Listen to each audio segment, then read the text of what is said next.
우리는 지난 시간에 신명기 서론을 살펴보았습니다. 하나님께서는 모세를 통해 이스라엘 백성들의 지난 40년을 돌아보도록 하셨습니다. 40년의 시간은 이스라엘의 불순종의 시간이었습니다. 하지만 그와 동시에 40년은 이스라엘을 용납하시며 인내하신 하나님의 인내의 시간이기도 했습니다. 40년의 시간을 지나서 드디어 이스라엘은 가나안 땅 입성을 코앞에 두고 있습니다. 그런데 아직 준비가 끝나지 않았습니다. 이스라엘 백성들은 가나안 정복 전쟁, 즉 죄악이 가득한 외부의 적 가나안을 정탐하고 정복하기 전에 그들 공동체 안에 있는 죄를 제거해야만 했습니다. 이스라엘 공동체 안에 여전히 존재하는 불의와 죄의 문제를 해결하지 않고서 그들이 가나안 땅에 들어가는 것은 의미가 없기 때문에 그렇습니다. 이스라엘이 공동체 안에 있는 불의와 죄의 문제를 해결하지 않고 가나안 땅에 들어가게 된다면 어떻게 될까요? 가나안 사람들이 이스라엘을 통해서 거룩하게 될까요? 그렇지 않습니다. 오히려 이스라엘 사람들이 가나안 족속들의 문화, 가나안 족속들의 죄의 영향을 받게 될 것입니다. 그래서 하나님께서는 본격적으로 가나안 땅을 정복하기에 앞서서 공동체 내부의 정의를 회복하길 원하십니다. 오늘 말씀을 통해 저와 여러분들도 우리 공동체 내부의 정의 그리고 질서를 회복하게 되기를 주님의 이름으로 축복합니다. 신명기 1장 9절 말씀을 함께 읽겠습니다. 그때에 내가 너희에게 말하여 이르기를 나는 홀로 너희의 짐을 질 수 없도다. 그 당시 모세는 대략 200만 명이나 되는 이스라엘 백성들의 송사를 혼자 듣고 해결하고 있었습니다. 여러분, 한 사람의 이야기를 진심으로 경청하는 것도 어려운데 200만 명의 사람의 송사를 듣는다는 것은 여간 어려운 일이 아닐 것이었습니다. 오늘 본문 말씀의 배경은 출애굽기 19장에 자세하게 나와 있습니다. 모세가 아침부터 저녁까지 백성들의 송사를 재판하고 있습니다. 모세의 장인인 이드로가 모세를 보고 이렇게 말합니다. 내가 이 백성에게 행하는 이 일이 어찌 됨이냐? 내가 하는 것이 옳지 못하다. 너와 함께한 이 백성은 필경 기력이 쇠하리니 이 일이 너무 너에게 무겁다. 모세가 하루 종일 백성들을 재판하는 모습을 보고 모세의 장인 이드로가 모세에게 백성들 위에 천부장과 백부장, 십부장, 조장을 삼으라고 조언하고 있습니다. 모세는 출애굽기 19장에서 이드로의 조언을 따라 천부장, 백부장, 십부장, 조장을 세우게 됩니다. 여러분, 아까 제가 하나님께서 본격적으로 가나안을 정복하기에 앞서서 이스라엘 안에 있는 정의를 세우길 원한다고 말씀드렸습니다. 그렇다면 오늘 우리가 읽은 이 모세의 한순 섞인 말과 공동체의 회복 사이에는 어떤 관계가 있을까요? 오늘 모세가 자신이 홀로 백성들의 짐을 질 수 없다고 말했습니다. 하나님께서는 친구처럼 대면했던 그의 종 모세를 통해서 이스라엘 백성의 공동체, 이스라엘 백성 공동체의 정의를 세우실 수도 있었습니다. 하지만 그렇게 하기를 원하지 않으셨습니다. 하나님께서는 한 사람을 통해서 이스라엘 공동체 정의를 세우기 원하지 않으셨습니다. 하나님께서는 이드로를 통해서 모세에게 귀한 깨달음을 주십니다.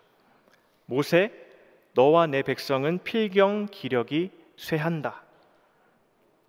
하나님께 귀하게 쓰임받았던 모세도 기력이 쇠합니다. 결국 하나님께 돌아갈 날이 옵니다. 이스라엘 1세대도 결국 기력이 쇠합니다. 하나님께서는 자신의 공의와 정의를 반영한 리더를 세우셔서 그분의 통치가 확장되길 원하십니다. 하나님께서는 모세라고 하는 뛰어난 한 사람을 통해서 공동체 내부의 정의를 세우기 세우기 원치 않으시고 모세와 같은 리더들이 곳곳에 세워지기를 원하십니다. 모세는 단순히 자신이 지치고 힘들어서 하나님이 리더를 세우는 게 아니라는 것을 본인도 알고 있었습니다. 함께 신명기 1장 10절부터 11절까지의 말씀을 읽겠습니다. 너희의 하나님 여호와께서 너희를 번성하게 하셨으므로 너희가 오늘날 하늘의 별같이 많거니와 너희 조상의 하나님 여호와께서 너희를 현재보다 1000배나 많게 하시며 너희에게 허락하신 것과 같이 너희에게 복 주시기를 원하노라. 아멘. 모세는 대뜸 하나님의 복의 성취로 인해 이스라엘이 하늘의 별과 같이 많아졌다고 말하고 있습니다. 갑자기 아브라함과 하나님 사이 맺었던 언약이 성취되었다고 말합니다. 11절을 보니까 모세는 여호와께서 너희를 현재보다 1000배나 더 많게 하시기를 구한다고까지 합니다. 모세는 서두에 자신 혼자서 백성들의 짐을 질 수 없다고 말했습니다. 그런데 백성들이 1000배나 더 많아지기를 축복하고 있습니다. 여러분, 모세가 도대체 무엇을 말하고 싶은 걸까요? 10절과 11절 말씀을 히브리어 원어로 보면 동사의 형태가 사역형으로 되어 있습니다. 그 의미를 살려서 번역하면 이렇게 됩니다. 하나님께서 너희를 번성하게 하셨으니 앞으로도 하나님께서 너희를 1000배나 더 많게 하시기를 원한다. 모세는 바로 하나님 그분께서 이스라엘 백성들을 번성하게 하셨다고 강조합니다.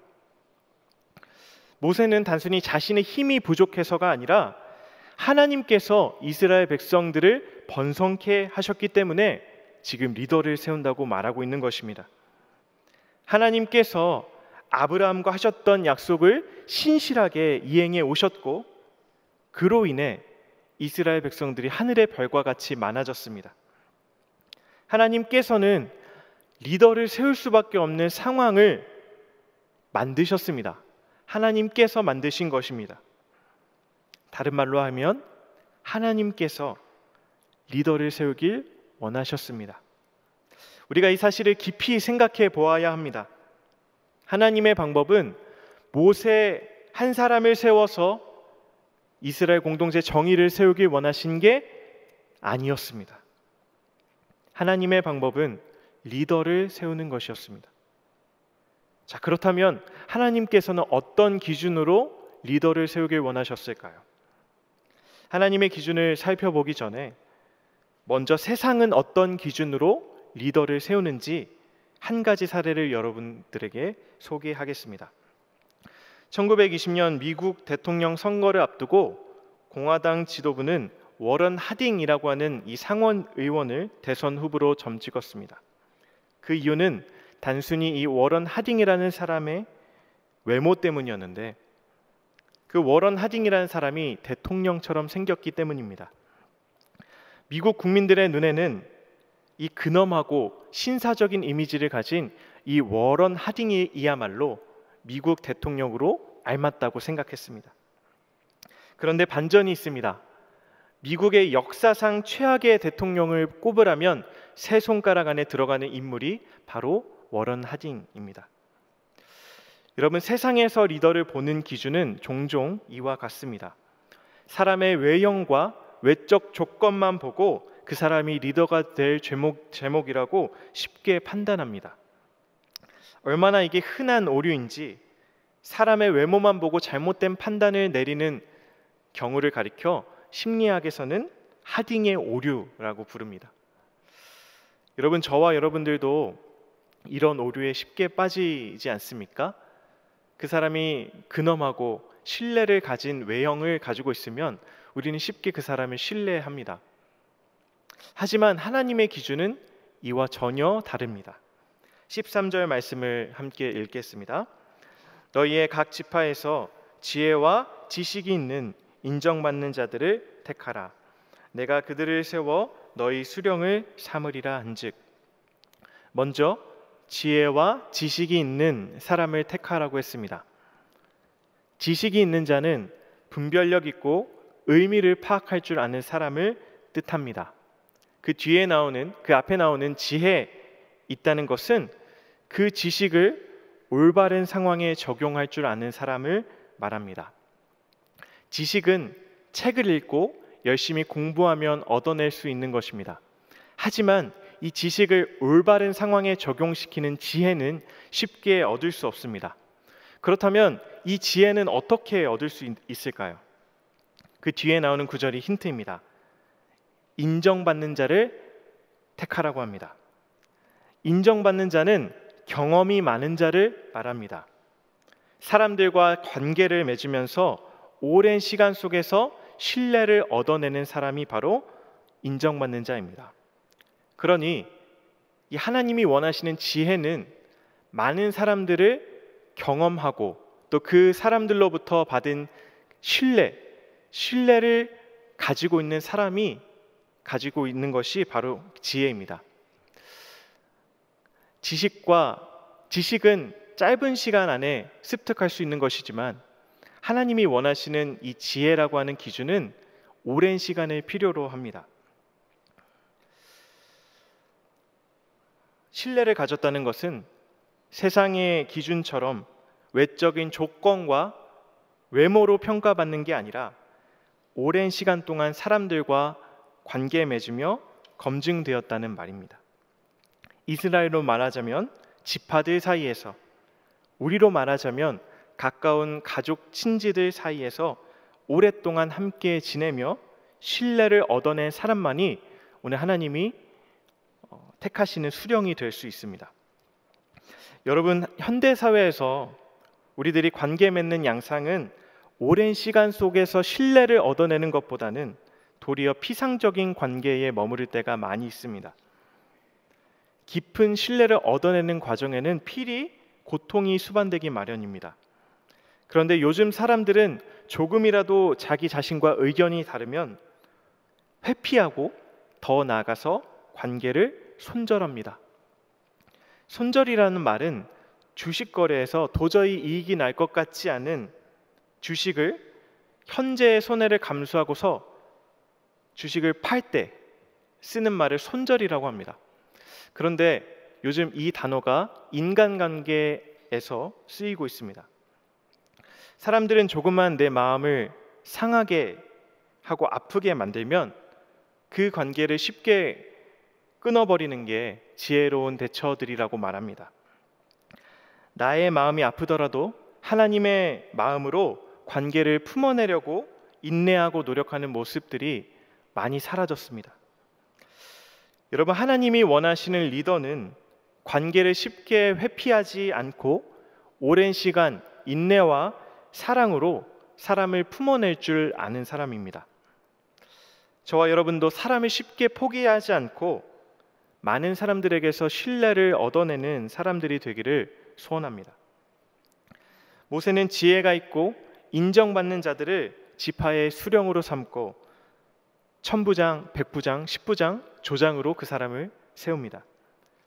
지파의 수령이 된 이 사람들은 재판관으로서 백성들의 송사를 듣는 책임을 가지게 됩니다. 16절부터는 재판장들이 어떻게 행해야 될지 나와 있습니다. 우리 함께 신명기 1장 16절 말씀 읽도록 하겠습니다. 내가 그때에 너희의 재판장들에게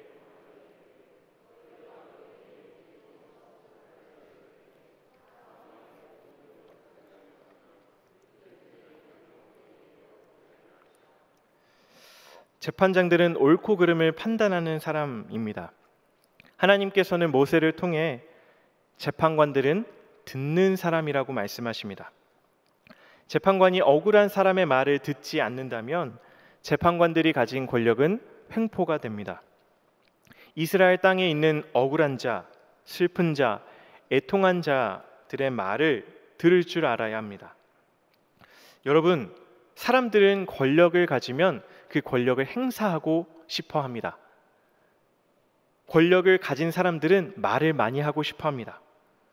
그런데 말하고 싶은데 어떻게 사람들의 말을 들을 수 있을까요? 모세는 어떻게 그 수많은 사람들, 200만 명이나 되는 이스라엘 사람들의 말을 들을 수 있었을까요? 저는 모세가 자신의 말을 언제든지 경청해 주는 하나님 때문에 많은 사람들의 말을 들을 수 있었다고 확신합니다. 우리 모두는 우리의 이야기를 들어주시는 대상, 바로 하나님을 우리의 아버지로 섬기는 자들입니다. 여러분, 그러니 세상 사람들과는 전혀 다릅니다. 세상 사람들은 자신의 말을 들어줄 사람이 없기 때문에 계속해서 타인에게 자신의 의견을 표출하고 말합니다. 그러나 우리들은 어떤 존재들입니까? 우리의 아버지 되신 하나님께서는 우리의 말을 언제든지 경청하고 들어주시는 분이십니다. 그러니 우리는 다른 억울한 사람들, 슬픈 사람들의 말을 언제든지 넉넉한 마음으로 들어줄 줄 아는 사람들이 될 수 있습니다. 또한 재판관들은 의롭게 판결해야 합니다. 하나님이 의로우신 것처럼 재판관들도 의롭게 판결해야 합니다. 무엇보다도 자신들의 형제들 뿐만 아니라 타국인에게도 의로운 판결을 내려야 합니다. 이스라엘 백성들은 그들이 애굽 땅에서 종되었던 것을 기억하고 이스라엘 땅에 살아가고 있는 타국인들, 외국인들을 외면해서는 안 됩니다. 그렇다면 재판관들은 어떻게 의롭게 판결할 수 있을까요? 옳고 그름을 판단할 수 있는 권리는 엄청난 것입니다. 하나님이 주신 권리를 하나님이 원하시는 방법으로 이용하는 것이 바로 의입니다. 그렇다면 어떻게 의롭게 판결할 수 있을까요? 신명기 1장 17절 말씀입니다. 재판은 하나님께 속한 것인즉 너희는 재판할 때에 외모를 보지 말고 귀천을 차별 없이 듣고 사람의 낯을 두려워하지 말 것이며 스스로 결단하기 어려운 일이 있거든 내게로 돌리라 내가 들으리라 하였고. 아멘. 얼굴을 보지 말고 작은 자나 큰 자의 말을 들어라. 사람의 얼굴을 두려워하지 말라. 왜냐하면 재판은 바로 하나님께 속했기 때문이다.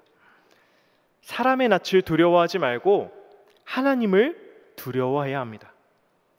재판관이 빠지기 쉬운 오류는 사람의 얼굴을 보고 두려움에 사로잡히는 것입니다. 두려움에 사로잡힌 사람은 사회적 영향력이 높고 돈이 많은 사람에게 잘 보이기 위해서 의로운 판결을 굽게 하는 오류를 범할 수 있기 때문에 그렇습니다.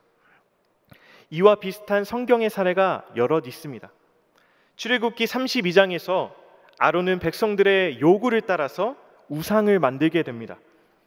32장 1절에서 백성들은 모세가 산에서 내려옴이 더딤을 보고 아론에게 우상을 만들 것을 요구합니다.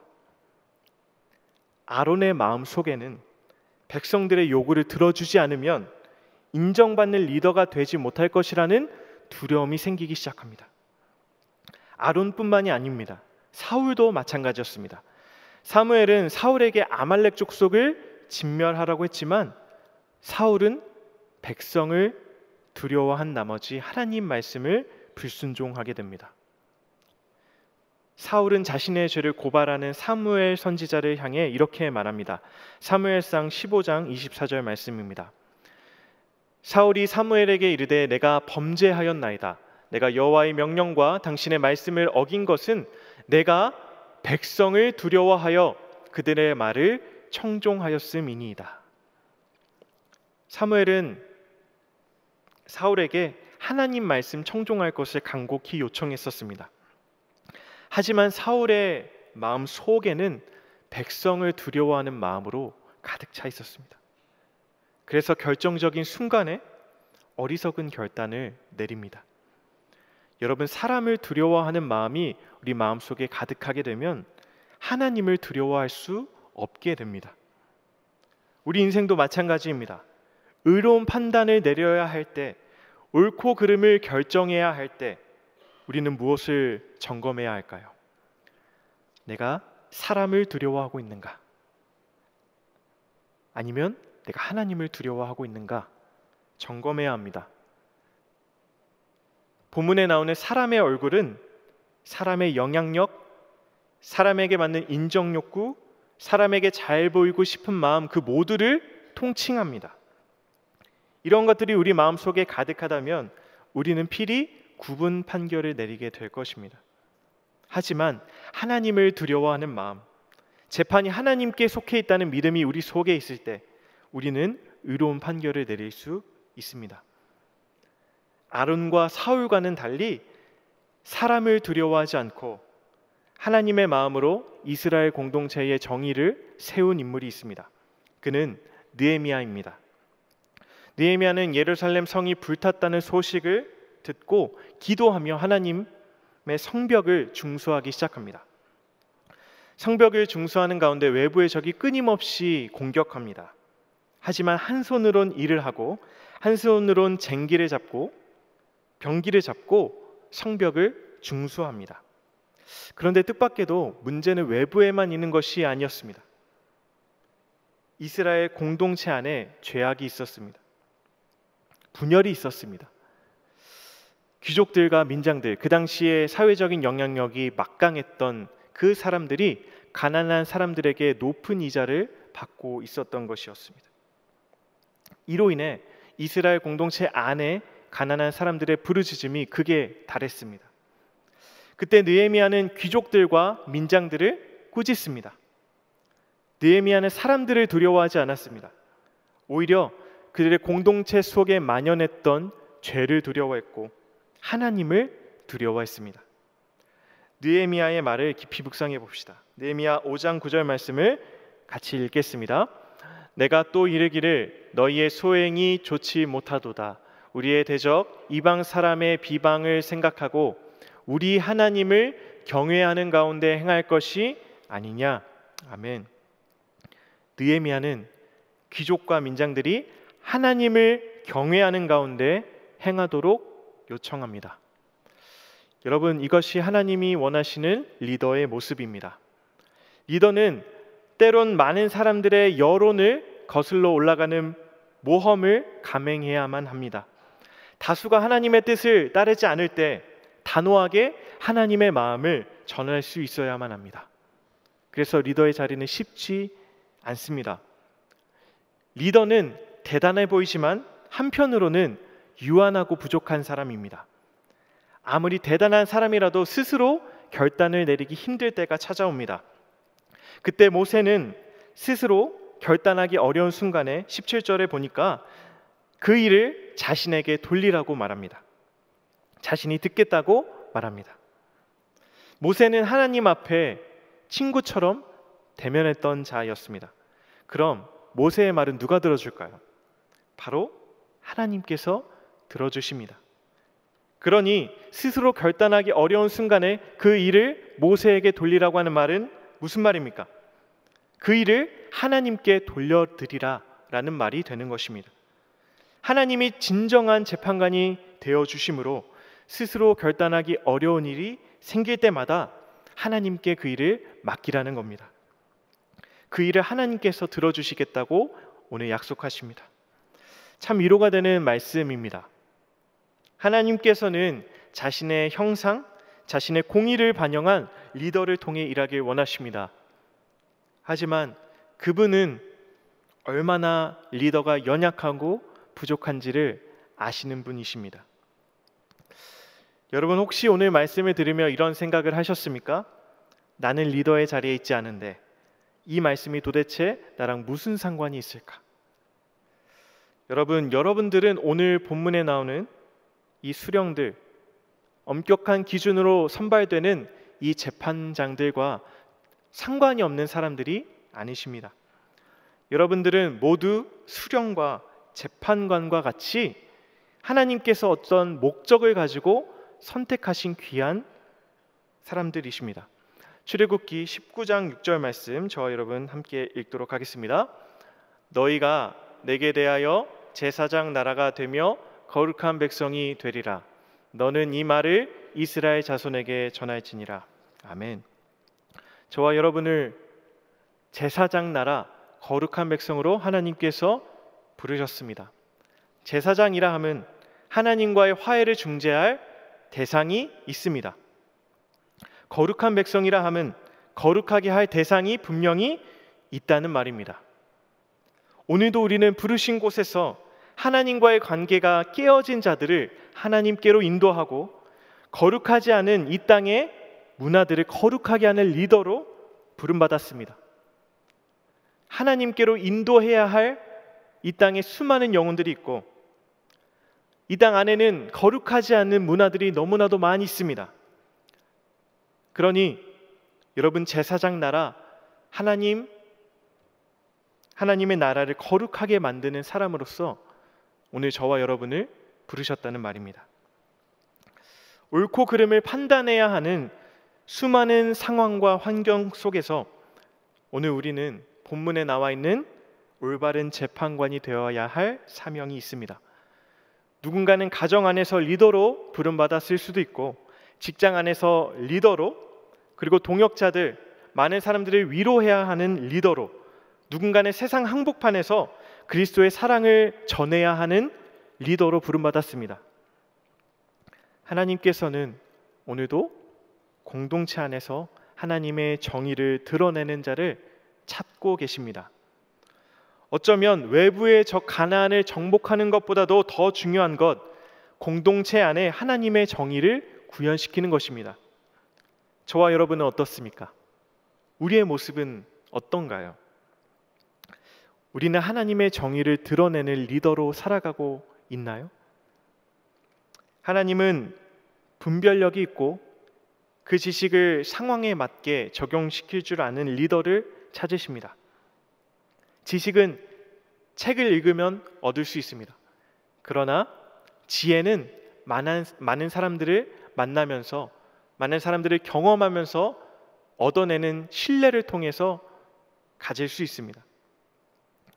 저와 여러분은 사람들의 신뢰를 얻고 있습니까? 신뢰를 얻으려면 요즘 사람들이 쿨하게 관계 맺는 문화를 단호히 거절해야 합니다. 상처받더라도 품어내고 내 마음에 들지 않더라도 포기하지 않는 인내가 필요합니다. 여러분, 우리는 주변 사람들에게 신뢰를 얻고 있나요? 그런가 하면 우리는 사람의 귀천에 따라서 판단을 내려서는 안 됩니다. 솔로몬이 하나님께 구했던 것, 듣는 마음이었습니다. 사람의 말을 끝까지 듣는 마음이 우리에게 필요합니다. 누구든 더 말을 많이 하고 싶어하고 쉽게 권력을 행사하고 싶어합니다. 하지만 들을 줄 아는 사람은 찾아보기 힘듭니다. 어떻게 들을 수 있을까요? 하나님이 나의 모든 절규와 슬픔의 소리를 들어주시기 때문에 우리도 억울한 사람의 소리를 들어줄 수 있습니다. 또한 우리가 잊어버리지 말아야 할 중요한 원리는 무엇일까요? 사람의 얼굴을 무서워하면 하나님을 두려워하지 않게 된다는 사실입니다. 아론과 사울은 하나님보다 사람을 두려워했습니다.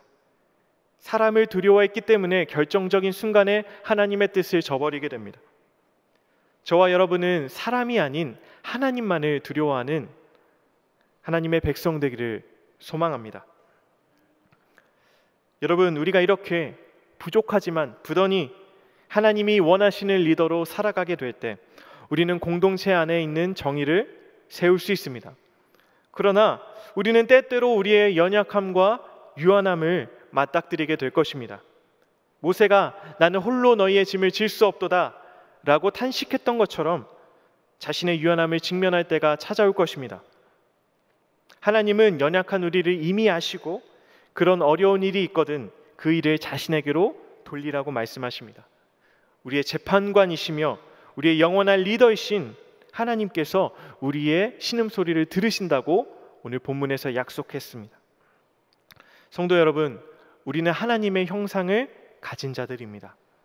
그와 동시에 때로 우리는 이 세상의 문화에 빠져서 허우적거리고 제사장 나라 거룩한 백성의 사명을 잠시 잊어버리기도 하는 연약한 자들입니다.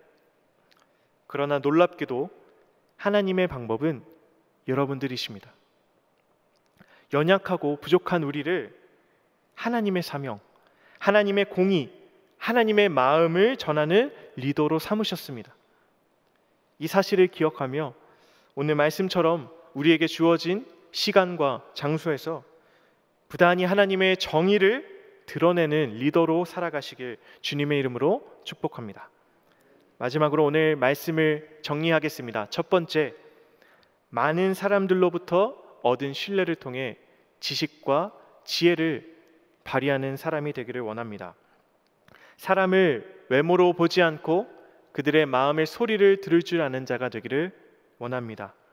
세 번째, 사람을 두려워하지 않고 오직 하나님만을 두려워하며 경외하는 자가 되기를 소원합니다. 마지막으로 자신의 유한함과 부족함을 인정하고 언제든지 우리의 재판관이신 하나님께 이를 맡겨드리고 부르짖을 줄 아는 사람들이 저와 여러분이 되기를 소원합니다.